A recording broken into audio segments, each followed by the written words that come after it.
Ben. My name is Freddie. I'm a Coptic Christian from Egypt, studying here at UT. Really happy that you're here. You're truly a role model for me.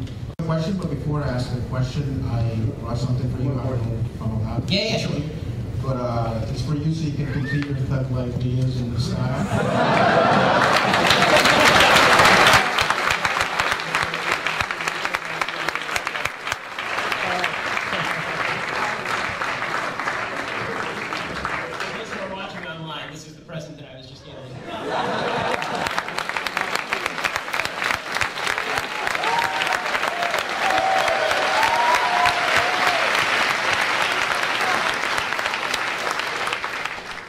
So now my question is, I grew up in Egypt. Obviously, I'm a Coptic Christian, suffered from persecution.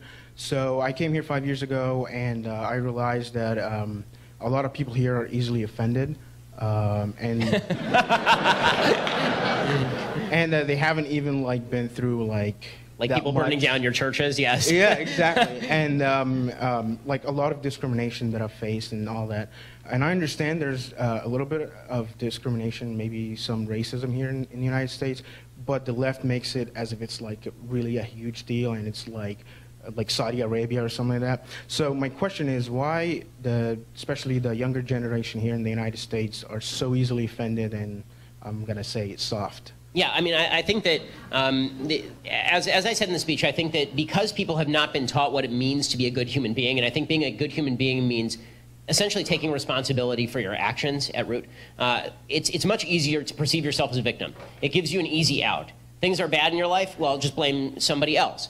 You know, you're not succeeding, someone you know isn't succeeding, it must be due to some societal obstacle. Now, as I've said 1,000 times, and I'll say 1,000 more, if you can show me a specific instance of discrimination happening, then I'm perfectly happy to stand next to you, as everyone I'm sure in this room is, happy to stand next to you and protest it. But instead what we get are broad generalizations about racism in American life. There's no way to fight that, and it's really just virtue signaling, because then as soon as I say, well, you know, I don't see evidence of broad discrimination in American life, oh, you're ignorant.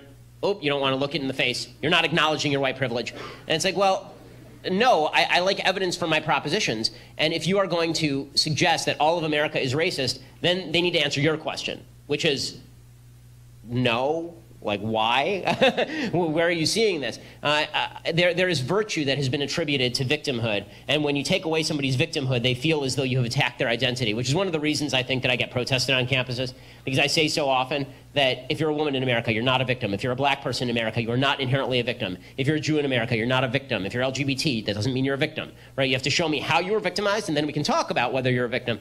But people's feelings are easily offended when they have invested their entire meaning in being a victim. And as I say, you can invest your identity in, I'm a hard worker, or I'm a good person, or I'm a person who tries to fulfill what God wants of me. Or you can invest your identity in, I'm a victim of society.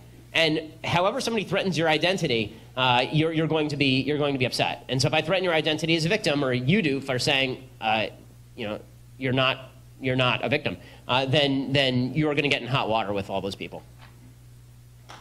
Thank you.